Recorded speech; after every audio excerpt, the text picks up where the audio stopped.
It's official. Tesla is coming to India.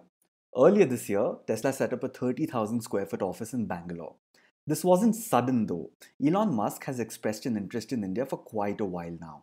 With Tesla's ambitious goal of having 20 million vehicles around the world by 2030, India seems like the right place to invest in. After all, it is the fourth largest market for cars in the world after China, USA, and Japan. If Tesla begins manufacturing and selling its electric vehicles in India as it intends to, it could potentially change the entire transportation landscape of the country.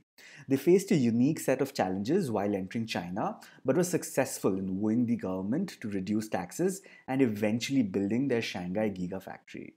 Entering the Indian market too comes with its own unique opportunities and challenges. While there are a few similarities, India is quite different from its neighbor. So, will Tesla manage to replicate the success it saw in China in India as well? This is Siddhant, and welcome to Let's Do Shots.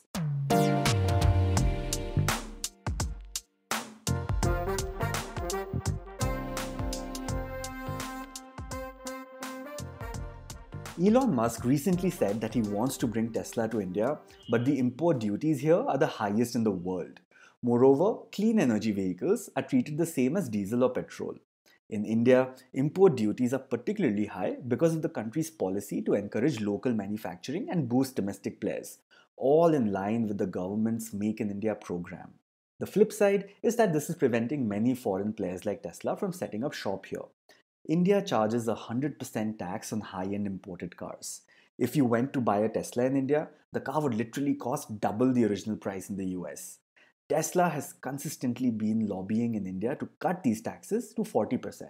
Musk even said that if Tesla is able to succeed with these imported vehicles, then the factory in India is quite likely. Having a manufacturing unit in India will not just make the cars cheaper, as it will remove all the costs involved with importing, but also create thousands of jobs for locals. This pitch, however, has consistently faced resistance from the current government, which has been quite a fan of high import taxes. But according to the latest news, the ministries are actually considering it. But that's just the first step. Let's talk about all the problems it faces in India and what can potentially be done to resolve them. First up, something needs to be done about the pricing.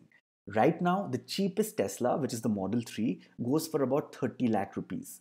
Even if the import duties are reduced, it will eventually cost the Indian consumer around 45 lakh rupees.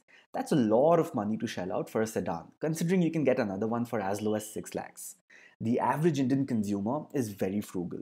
Spending on luxury does not come naturally to us. And Tesla better not make the mistake of drawing parallels with China. China is obsessed with luxury cars. That market does not exist here. So when Tesla does arrive here, it will be serving a very small part of the Indian population, a niche of affluent customers in metro cities, unless, of course, it finds a pricing solution. And there are two ways that can happen. First, there needs to be tax incentives for both consumer and manufacturer. EVs have a lot of benefits, and governments actually want people to adopt EVs. One of the most effective ways of encouraging EV adoption would be by helping people save their hard earned money. If Tesla gets tax incentives, it will be able to pass that benefit straight to the consumer. Second, they need to quickly start manufacturing instead of importing.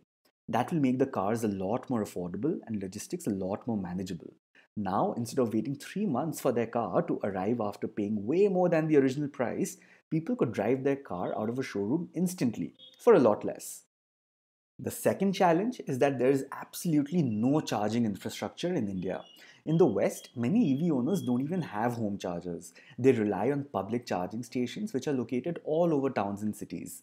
Without that infrastructure in India, the buyer will have to purchase a personal charger.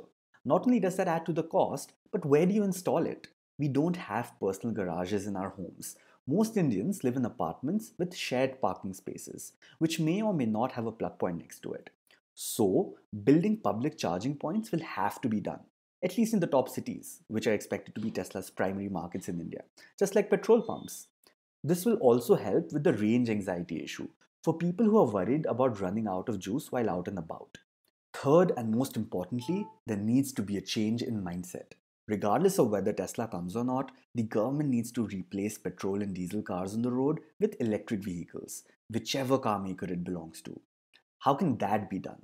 Consumers need to be given more incentives to buy EVs. like free parking, exemption from toll fees, or even dedicated driving lanes. I don't know, give people priority boarding, do whatever it takes. Another thing to keep in mind is that car ownership in India is quite low. Because average household incomes are low, the overall market is dominated by more affordable scooters and motorbikes. Many people in urban areas prefer commuting by public transport, such as cabs. So, taxi fleets like Ola and Uber need to be encouraged and incentivized to go electric. There's also a high footprint of last mile delivery. So, it would be nice to see Amazon, Swiggy, and Zomato be incentivized to go electric as well. If this change can be brought about, it will at least increase adoption of lower end EVs. Tesla can wait. But if Tesla does come in and succeed, it's a big win win situation. First, it will create competition for other manufacturers who will be forced to step up their game. Soon, we will have more and more options to choose from than the handful that we do now. Second, Tesla is brilliant at innovating. It will bring technical know how and infrastructure to India, which other players can learn more from. Third, Tesla will not only generate large scale employment for locals, but they will also train them, creating a pool of engineers who know their way around EVs.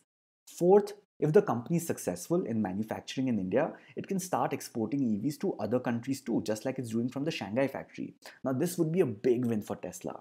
Fifth and most important, India currently imports oil worth 7,000 crore rupees each year.